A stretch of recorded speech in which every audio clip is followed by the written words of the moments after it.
हाय दोस्तों, मैं सतीश सोलियो कोचिंग कैंपस की ऑनलाइन क्लासेस में आपका स्वागत करता हूँ एक बार फिर से। हम चैप्टर 3 धातु और अधातु में आज की टॉपिक पढ़ेंगे। कौन सी? धातुओं की प्राप्ति, अक्रेंस ऑफ मेटल्स।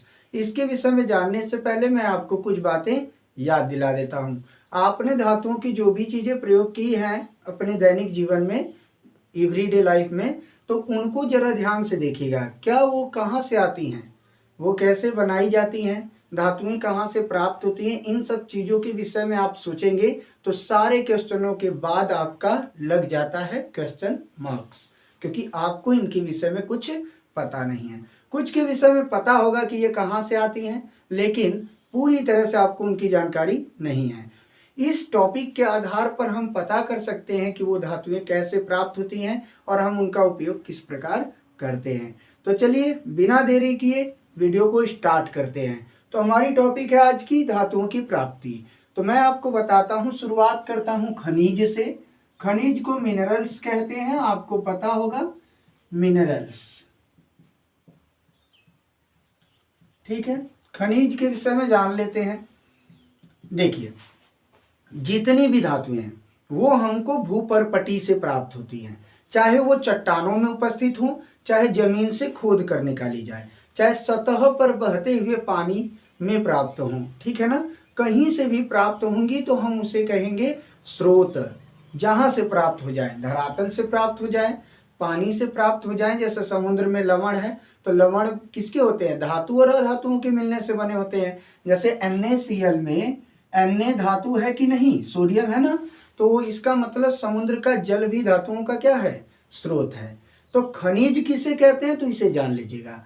प्रकृति में धातुएं, ठीक है, प्रकृति में धातुएं या अधातुएं, दोनों की बात यहीं पर कर लेते हैं। धातुएं जिन रूपों में पाई जाती हैं, जिन रूपों में पाई जाती हैं उसे खनिज कहते हैं, खनिज कहते हैं। ठीक है, अब यहां पर ध्यान दीजिएगा, मैंने लिखा है कि प्रकृति में धातुएं, ठीक है, एक तो हो गई धातुएं, एक हो गई अधातुएं। ठीक है, ये जिन रूपों में पाई जाएगी। तो यहाँ पर बात कितनी चीजों की हम कर रहे हैं? दो की, एक धातु की और एक अधातु की। ठीक है ना, तो इसीलिए इसके आधार पर खनिज भी दो प्रकार के हो जाते हैं। एक हो जाता है आपका धात्विक खनिज और दूसरा हो जाता है अधात्विक खनिज। धात्विक खनिज में उदाहरण में आप बहुत से कर सकते हैं। धात्विक खनिज, ठीक है, इसमें आपका हो जाएगा क्यूप्राइट हो जाएगा, या फिर आप कॉपर ग्लांस या कॉपर पाइराइट कोई भी ले सकते हैं। ठीक है ना, ये हो गया आपके धात्विक खनिज। धात्विक खनिज का मतलब इनसे धातुओं का निष्कर्षण होगा। अब वही बात कर लेते हैं किसकी? अधात्विक खनिज की। अधात्विक खनिज का मतलब होता है जिससे धातु नहीं अधातुओं का निष्कर्षण किया जाए। जैसे आपका क्वार्टज हो गया, क्वार्टज, ठीक है। और इसके बाद आप कोयला वोयला को भी ले सकते हैं, वो भी आपके कैसे हैं? खनिज पदार्थ है। ठीक है ना, हीरे को भी हम अगर प्राप्त करते हैं कहीं से, कोयले की खदान से, तो वो भी आपके क्या है? अधात्विक खनिज है। अब बात कर लेते हैं अयस्क की, कि अयस्क क्या होते हैं। अयस्क, ओर्स, ठीक है। अब इसे जानने से पहले मैं आपसे एक क्वेश्चन करता हूं, ये बताइएगा, जहां पर भी आप रहते हैं उस जमीन की अगर मिट्टी लेकर आप जांच करवाएंगे तो उसमें धातुएं मिलती हैं। चाहे कोई भी धातु का आप टेस्ट कराएं, उसमें कुछ न कुछ अंश में वो धातु मिलेगी। अब मैं दुर्लभ धातुओं की बात नहीं कर रहा जो आसानी से ना मिले, उनको छोड़कर लोहा आमतौर पर आपको जमीन में मिल जाएगा, मैग्नीशियम मिल जाएगा, मैग्नीज मिल जाएगा, कॉपर मिल जाएगा, ये सब तत्व मिल जाते हैं, मतलब धातुएं मिल जाती हैं। लेकिन उनका निष्कर्षण आप कर सकते हैं क्या? नहीं कर सकते। तो ध्यान दीजिएगा, हर जगह से हम धातुओं को खोद कर नहीं निकाल सकते, क्योंकि वहां पर उनकी मात्राएं क्या होती हैं? बहुत कम होती हैं। ठीक है। तो जहाँ पर बड़े पैमाने पर धातुएं पाई जाती हैं, जहाँ से हम धातुओं के खनिजों को खोद कर निकालते हैं, उन्हें हम खान कहते हैं, याद रखिएगा, ठीक है ना। उससे क्या कहते हैं? खान। ये आपके बॉलीवुड के खान साहब नहीं है, ये आपके कौन से खान साहब हैं? जहाँ से हम खनिजों को निकालते हैं, माइंस कहते हैं इनको, खदानें, ठीक है ना, वही खान कहलाती है। लेकिन हर जगह से जो खनिज निकाले जाते हैं, सबसे धातुओं का निष्कर्षण नहीं किया जा सकता। जरा सोचिएगा, मैं अभी आपको एक एग्जाम्पल से समझाता हूँ। मान लीजिए असम में किसी पदार्थ के खनिज को निकाला गया, मान लीजिए सोने का ही खनिज वहां से निकाला गया, और वही खनिज आपका निकाला गया मुंबई से, ठीक है, उसमें भी क्या है? सोना है, ठीक है। लागत दोनों की समान आई, किसमें? निकालने में। लेकिन जब अब भाई जमीन से निकालेंगे तो इसमें गंदगी होगी, उस गंदगी को बाहर निकालने में मान लीजिए इसमें अधिक पैसा लग गया, अधिक खर्च हो गया और अधिक समय भी बर्बाद हो गया। और इधर वाले में क्या हो गया? आपका कम खर्च में अधिक धातु प्राप्त हो गई। धातु कैसी हो गई? अधिक प्राप्त हो गई, अधिक धातु, ठीक है। और इसमें क्या है? कम धातु प्राप्त हो गई। ये असम में था आपका, और ये आपका कहाँ था? मुंबई में, ठीक है। तो जरा बताइएगा, आप कहाँ से निकालना पसंद करेंगे? जहां पर अधिक पैसे खर्च हो और कम धातु प्राप्त हो, या वहां से जहां कम खर्च हो और अधिक धातु प्राप्त हो? तो मेरी उम्मीद है घाटे का सौदा तो आप करेंगे नहीं, तो आप कहाँ जाएंगे? ऐसे स्थान पर जहां पर आपको कम पैसे में ज्यादा धातु प्राप्त हो जाए, ठीक है। जमीन से तो दोनों को निकाला गया, दोनों खनिज हैं, लेकिन उस खनिज का हम उपयोग करेंगे जिससे हमें लाभ हो, ठीक है ना। तो अयस्क किसे कहते हैं उसी को समझिएगा। अयस्क वे खनिज होते हैं, खनिज तो होते हैं, ध्यान रखिएगा, लेकिन उसमें भी एक कैटेगरी है, क्राइटेरिया है। वे खनिज जिनसे धातु का निष्कर्षण कम खर्च में अधिक मात्रा में हो जाए, उसको हम अयस्क कहते हैं। आई बात समझ में? और जिनसे धातु का निष्कर्षण नहीं होता, वो खनिज के खनिज ही रहते हैं, उनको अयस्क नहीं कहते। आई बात समझ में? मतलब ये हुआ, जिन खनिजों से हमें धातु निकालने में कम लागत, कम समय और अधिक मात्रा में धातु प्राप्त हो जाए, उसको हम अयस्क कहेंगे। और जिन खनिज में ऐसा गुण नहीं रहेगा, वो अयस्क नहीं कहलाएंगे। अब इसका एक एग्जाम्पल जान लीजिएगा, यहीं पर ध्यान दीजिएगा। जैसे कापर धातु को निकालने के लिए कापर पाइराइट, ठीक है ना, पाइराइट नामक अयस्क का प्रयोग किया जाता है, ठीक है ना। ये अयस्क खनिज भी है और अयस्क भी है। मतलब ये जो कापर पाइराइट हमने लिया है, इसका सूत्र होता है CuFeS2। तो ये आपका खनिज भी है और अयस्क भी है। इससे जमीन से खोद कर निकाला गया, इसीलिए ये खनिज है। और इससे धातु का निष्कर्षण किया जाता है, तो इसीलिए ये क्या है? अयस्क भी है। यहां तक बातें समझ में आ गई? मैं अयस्क की परिभाषा आपको बता देता हूं। वे खनिज जिनसे या जिससे धातु का निष्कर्षण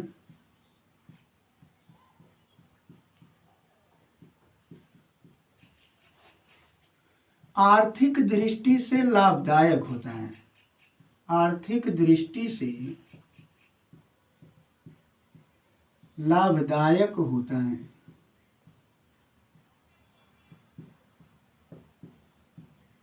उसे हम क्या कहेंगे? अयस्क। जैसे कापर का अयस्क क्या था आपका? कापर का अयस्क अभी मैंने बताया था, कापर का अयस्क होता है कापर पाइराइट, जिसका सूत्र होता है CuFeS2।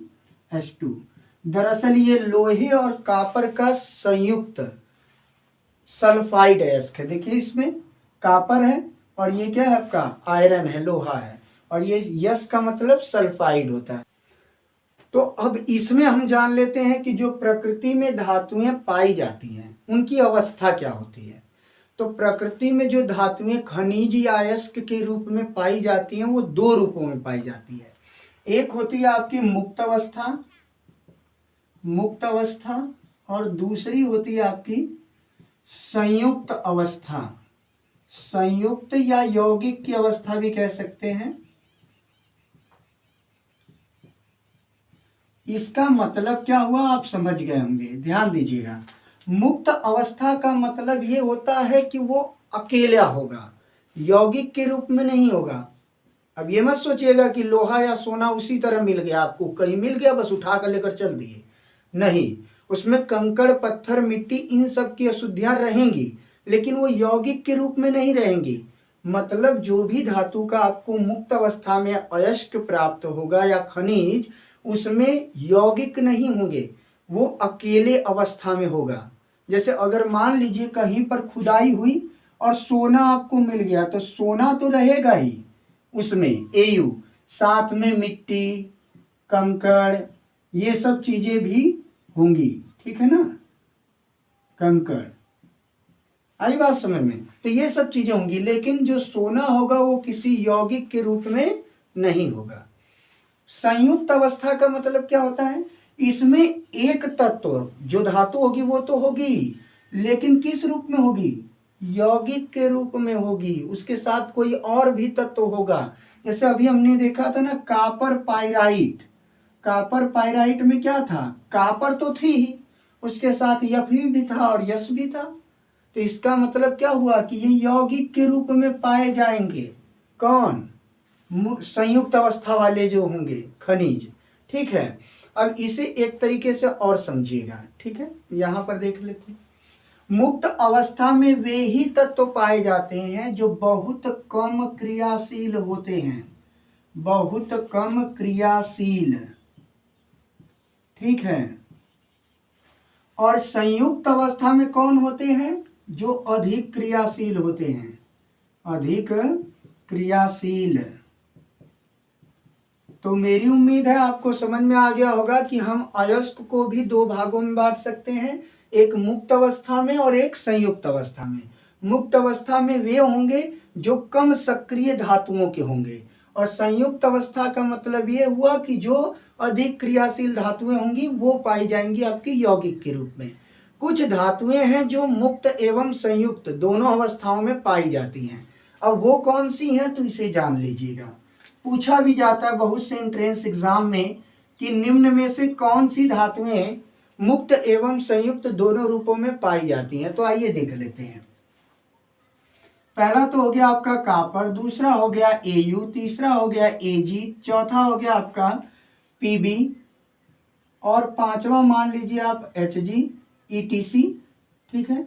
ये सब धातुएं मुक्त एवं संयुक्त दोनों रूपों में आपको प्रकृति में मिलेंगी। तो अब देखते हैं अयस्क से धातु का निष्कर्षण। अभी हमने जाना कि मुक्त और संयुक्त अवस्था दो अवस्थाएं होती हैं अयस्कों की। अब यहाँ पर देख लेते हैं कि अयस्क से धातु का निष्कर्षण कैसे किया जाता है। तो जरा सोचिएगा, जो अकेले अकेले है, बस उसमें थोड़ी सी कंकड़ पत्थर मिट्टी इन सबों की अशुद्धियां हैं, तो उससे निकालना आसान होगा। तो जो मुक्त अवस्थाएं में धातु पाई जाती हैं उनको निष्कर्षित करने का मतलब निकालना आसान होता है, लेकिन जो संयुक्त अवस्था में धातुएं पाई जाती हैं उनको निकालने के लिए हमें कुछ चरणों का उपयोग करना पड़ता है। तो अयस्क से शुद्ध धातु प्राप्त करना, अयस्क से शुद्ध धातु प्राप्त करने की प्रक्रिया को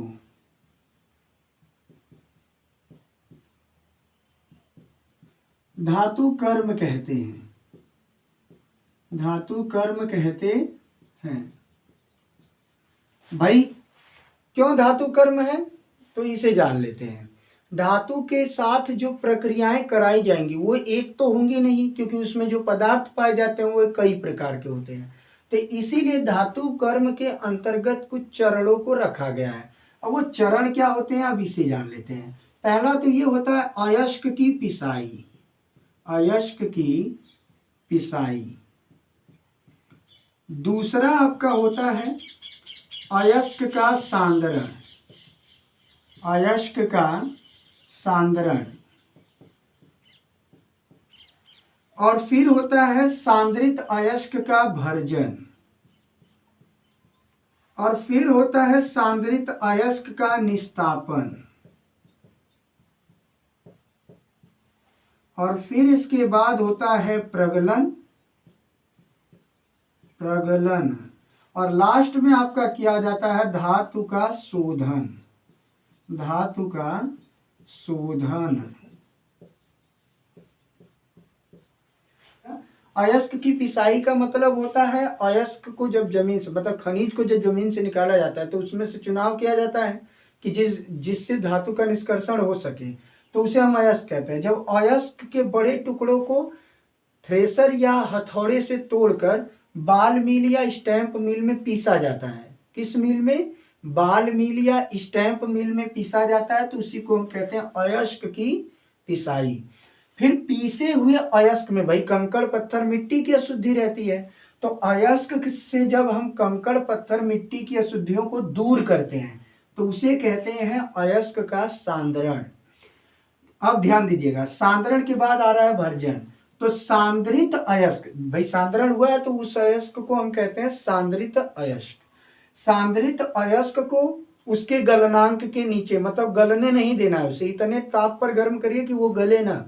तो सांद्रित अयस्क को उसके गलनांक के नीचे वायु की उपस्थिति में, ये याद रहे किसकी उपस्थिति में?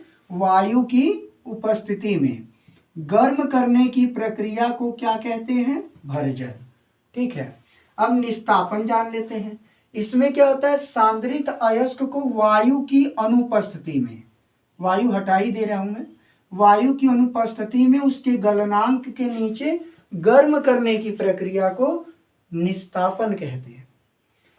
प्रगलन, प्रगलन के नाम में ही गलन शब्द है, तो आप समझ लीजिएगा भर्जित या निस्तापित दोनों में से कोई अयस्क हो सकता है। तो भर्जित या निस्तापित अयस्क में कोक और गालक मिलाकर अयस्क को गलाने की प्रक्रिया क्या कहलाएगी? प्रगलन। भाई गलन का मतलब गलाना, तो अयस्क में उचित गालक और कोक मिलाकर गर्म करने की प्रक्रिया या गलाने की प्रक्रिया क्या कहलाएगी? प्रगलन। ठीक है, अब प्रगलन के बाद आता है धातु का शोधन। तो प्रगलन से प्राप्त धातु को शुद्ध करना क्या कहलाता है? धातु का शोधन। ये हो गई हमारी जनरल जानकारी इससे रिलेटिव कि आप इसके विषय में जानते रहें।